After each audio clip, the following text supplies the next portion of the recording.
Jean-Luc Picard never forgot Kirk's advice from Star Trek Generations.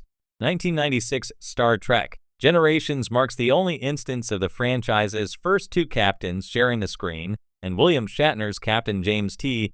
Kirk gives some advice to Patrick Stewart's Captain Jean-Luc Picard that stays with him for decades to come.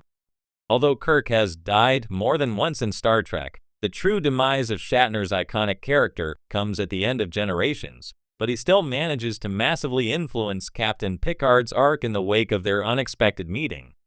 As the first movie to reunite the Star Trek, The Next Generation cast after the show's 1994 finale, Star Trek Generations also brought Shatner back into the fold after being a major part of the Star Trek, the original series cast, and the show's 6 sequel movies. Even after their run-in, the matter of who is deemed the best captain out of Kirk and Picard is still hotly debated by Trekkies. However, Kirk's heartfelt advice to Picard ensured Stewart's character would continue to be a fitting successor to the captain's chair aboard the USS Enterprise. Jean-Luc Picard took Kirk's advice about remaining captain of the Enterprise from Star Trek Generations. Kirk is revealed in 1979 Star Trek, the motion picture, to have been promoted to the rank of admiral. However, there are several moments in his timeline following this promotion that all but confirm he is dissatisfied with anything other than commanding Starfleet's flagship. One of the most legendary admissions of this sentiment comes in Star Trek Generations, when he tells Captain Picard not to allow himself to be promoted, as remaining on the bridge of the Enterprise is a far more effective way to make a difference. Kirk, captain of the Enterprise, huh? Picard, that's right. Kirk, close to retirement? Picard, I'm not planning on it. Kirk, let me tell you something. Don't let them promote you. Don't let them transfer you. Don't let them do anything that takes you off the bridge of that ship, because while you're there, you can make a difference. Although Picard was ultimately unable or unwilling to follow Kirk's advice too closely, he did at least abide by Shatner's character's general sentiment. After the final Star Trek, The Next Generation movie, Star Trek Nemesis, Picard was promoted to admiral, just like Kirk. Thankfully, Picard wasn't then tied to a desk or destined to a life of paperwork and bureaucracy. Instead, he led the evacuation of Romulus when its sun started going supernova. In short, Picard continued to make a direct impact on the galaxy even as an admiral.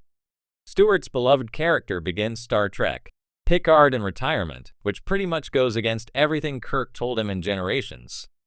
Even so, the Legacy sequel show soon corrects that by having Admiral Picard thrust back into action. Although he doesn't particularly operate through sanctioned Starfleet channels, Picard does at least carry with him Kirk's ethos of making a difference being far more important than anything else. Plus, Picard taking to the bridge of the Enterprise D for the first time in decades is the perfect way to echo the captain's exchange in Star Trek Generations. The stars shimmered quietly outside the wide windows of the Enterprise E's ready room. Admiral Jean-Luc Picard, silver now streaking more boldly through his once uniformly dark hair, stared at the vast canvas of space, hands clasped behind his back.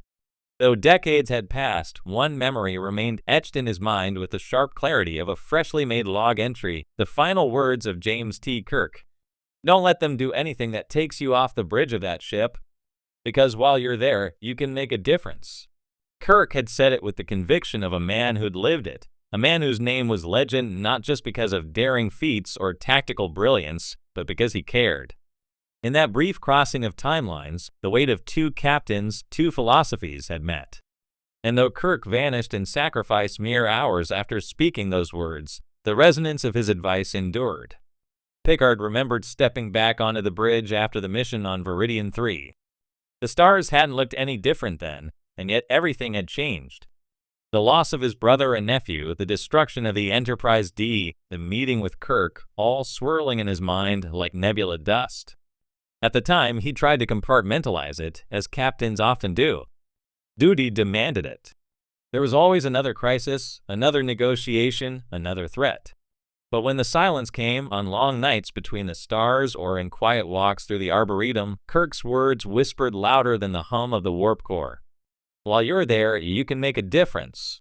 In the years that followed, Picard carried that mantra into every confrontation, every moral conundrum.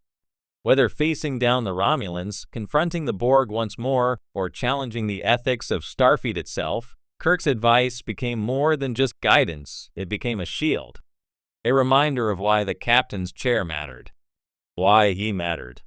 There were times, of course, when temptation came knocking: promotion, politics, safer assignments. After the Dominion War, Starfleet had offered him a position on Earth within command headquarters. Influence, legacy, the chance to shape policy directly. He'd come close. Very close.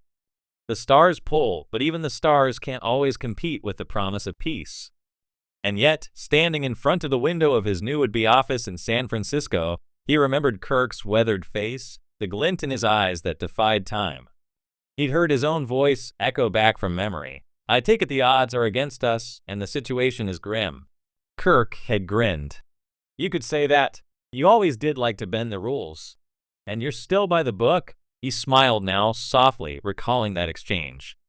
"No, not always by the book. Not anymore." So he declined the post respectfully and returned to the bridge. Even during the Romulan rescue missions, before it all spiraled into tragedy, Picard chose field command. Because while you're there, he'd muttered to himself during a particularly tense evacuation, sweat beading down his brow as a colony ship escaped seconds before planetary collapse. "You can make a difference." After the fallout with Starfleet, when he retreated to his vineyard in silence, it was Kirk's voice that eventually brought him back, not literally, but spiritually. The galaxy needed people who believed in making a difference. The legacy of the bridge wasn't in metal and consoles. It was in action. It was in choosing now over never, right over safe. So he left his quiet life, assembled a ragtag crew, took to the stars again. Not for glory, not even for duty, but because he remembered a man who once gave him courage when he needed it most. Kirk's influence didn't just linger in Picard's choices, it echoed in his command style. He became a little more daring, a little more willing to bend the rules when the cause was just. He took time to listen to his crew, not just as officers, but as people, something Kirk had mastered in his own era. The passion, the camaraderie, the sense of adventure, Picard had always had those, but now they burned a little brighter. He even caught himself, once, resting his boot on a console while delivering orders, hands confidently on his hips. Riker had quirked an eyebrow, but said nothing. The ghost of a smirk haunted Picard's lips for the rest of the shift. Yet it wasn't just posturing. It was presence. Kirk had taught him, through action, not just words, that the captain is the symbol of the mission. That being there in that chair, when things fall apart, matters. The years pressed on. Crews came and went. The Federation changed, fractured, evolved. But Jean-Luc Picard never forgot the truth he learned in the Nexus, standing beside a man who had already changed the galaxy. As time passed, stories of Kirk and Picard were told in cadet lounges and across dinner tables on distant colonies. People debated who was the greater captain, who took bigger risks, who faced the worse odds. Picard always dismissed those arguments when he heard them. He knew better. They were captains of different times, different challenges, but bonded by a simple truth: the bridge is more than a place. It's a promise. Now, as he stood watching the stars once again, an old man with more memories than missions ahead, Picard allowed himself to whisper the words aloud just once. While you're there, you can make a difference. And even in silence, the stars seemed to nod. Let me know if you want to turn this into a